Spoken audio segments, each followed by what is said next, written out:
শুধু কি শীতের দিনে পিঠা মজা না, বৃষ্টির দিনেও কিন্তু পিঠা অনেক মজা লাগে। আসসালামু আলাইকুম, সবাই কেমন আছে? এখন তো ঘন ঘনই বৃষ্টি হয়, আর বৃষ্টির দিনে পিঠা খাইতে কিন্তু অনেক বেশি মজা লাগে। সকাল থেকে বাইরে অনেক বৃষ্টি হইতেছে, তাই ভাবতেছি যে আজকে গরম গরম পুলি পিঠা বানিয়ে খাই। তারপরে যে কথা সেই কাজ। পুলি পিঠা বানানোর জন্য আমি নারকেলের পুরটা রেডি করে নিতেছি। এতক্ষণ কিন্তু অনেক বৃষ্টি ছিল, এখন একটু কমছে। আমাদের গাছ থেকে নারকেল পাড়া হয়েছিল, সেই নারকেল কোড়ায় নিছি। আর ঘরে জাল দেওয়া গুড় ছিল, তো সেই গুড়ের মধ্যে নারকেলটা দিয়ে 2টা তেজপাতা, 3-4টা এলাচ আর দারচিনি দিয়ে ভালো মতো আমি নেড়ে নিতেছি। আর একটু লবণ দিয়ে দিছি। তো চিনি দিয়েও কিন্তু আমরা মাঝে মধ্যে পুরটা রেডি করি, কিন্তু আজকে চিনি দিয়ে আজকে গুড় দিয়ে রেডি করে নিছি। দেখেন কতটা পানি উঠছে। এই পুরাটা পানি জাল দিয়ে ভালো মতো শুকাই নিব। তো এখন আমি দিয়ে দিতেছি একটু গুঁড়া দুধ। গুঁড়া দুধটা দিলে আমার কাছে অনেক ভালো লাগে, তাই আমি পুরের মধ্যে একটু গুঁড়া দুধ দেওয়ার চেষ্টা করি। পুলি পিঠার পুরটা মজা হলে কিন্তু পুলি পিঠাটাও মজা লাগে। তো আমি দেখেন নাইটের ভালো মতো পুরটা রেডি করে নিতেছি। তো কিছুক্ষণ পরে দেখেন একদম পুরটা শুকনো শুকনো হয়ে গেছে, পানিটা শুকাইয়া। এখনই আমি চুলার উপর থেকে পুরটা নামিয়ে নিব। পুরটা রেডি হওয়ার পর আমি চুলার উপর থেকে পুরটা নামিয়ে নিছি। নেওয়ার পর একটা পাতিলায় আবার পানি দিয়ে বসাই দিলাম চুলার উপরে। কিছুক্ষণ পানিটা ফুটাই নিছি। ফুটাই নেওয়ার পর এই তো লবণ দিয়ে দিতেছি। আর কিছুক্ষণ ফুটাই নিলে কিন্তু পানিটা ভালো হয়। এখনই দিয়ে দিব শুকনো আতপ চালের গুঁড়াটা। তো আমি একে একে 7 চামচ চালের গুঁড়া দিয়ে দিতেছি। মানে আমার পানির পরিমাণ বুঝে আমি চালের গুঁড়াটা দিয়ে দিলাম। যে যতটুকু পানি দিবে তার পরিমাপ মতোই চালের গুঁড়াটা দিয়ে দিলে ভালো হয়। চালের গুঁড়িটা দেওয়ার পর ঢাকনা দিয়ে আমি লো আছে 5 মিনিটের মতো সিদ্ধ করে নিচ্ছি। তো এখন আবার নেড়ে নিতেছি।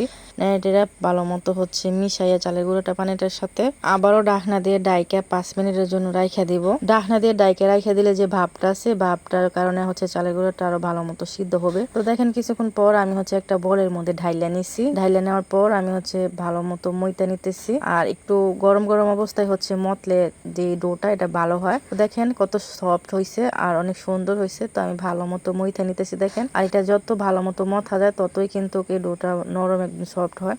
চালের গুঁড়াটা আমি একদম ঠিকঠাক মতো সিদ্ধ করে নেওয়ার কারণে কিন্তু ডোটা অনেক সুন্দর হয়েছে। আর ভালো মতো যদি ডোটা সিদ্ধ না হয় তাহলে কিন্তু পিঠাও অত সুন্দর হয় না বানাইলে। ভালো মতো ডোটা মইথা নিয়ে এই তো আমি পিঠা বানানো শুরু করে দিলাম। প্রথমেই আমি আমাদের গ্রামের মুরব্বীরা যেভাবে পিঠা বানাইতো আগে, এখনো বানায় হাতে টিপে টিপে। আমিও সেম ভাবে কিছু পিঠা বানিয়ে নিব। আর এইভাবে পিঠা বানিয়ে নিলে কিন্তু আমরা ভাপে সিদ্ধ করে নিই পিঠাটা।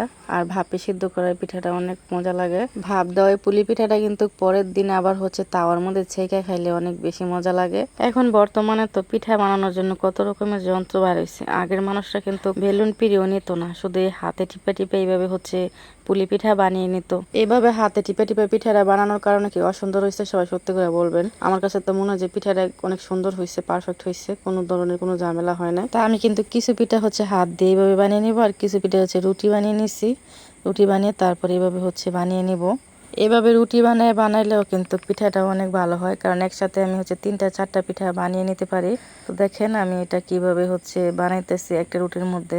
এই পুলি পিঠাগুলো যেহেতু আমি ভাপে সিদ্ধ করে নেব, তাই আমি রুটিটা একটু মোটা করে বেলে নিছি। আর তেলের মধ্যে ভাজলে কিন্তু রুটিটা অনেক পাতলা করে বানায় তারপরে ভাজতে হয়। আর ওইটা আটা বা ময়দা দিয়ে ডোটা রেডি করতে হয়। তো এটা যেহেতু চালের গুঁড়ি, তাই আমরা আজকে ভাজবো না, শুধু ভাপ দিয়ে পিঠাটা সিদ্ধ করে নিব। পিঠার জন্য পুরটা দেওয়ার পর আমি হাত দিয়ে চাইপে নিছি ভালো করে, মাথাটা আটকে নিছি, নাহলে কিন্তু ছুটে যায়। ভালো মতো চাইপা চাইপা না দিলে। দেওয়ার পর একটা কাটিং দিয়ে আমি কাইটে নিতেছি। দেখেন কত সহজে 3টা পিঠা আমি বানিয়ে নিলাম।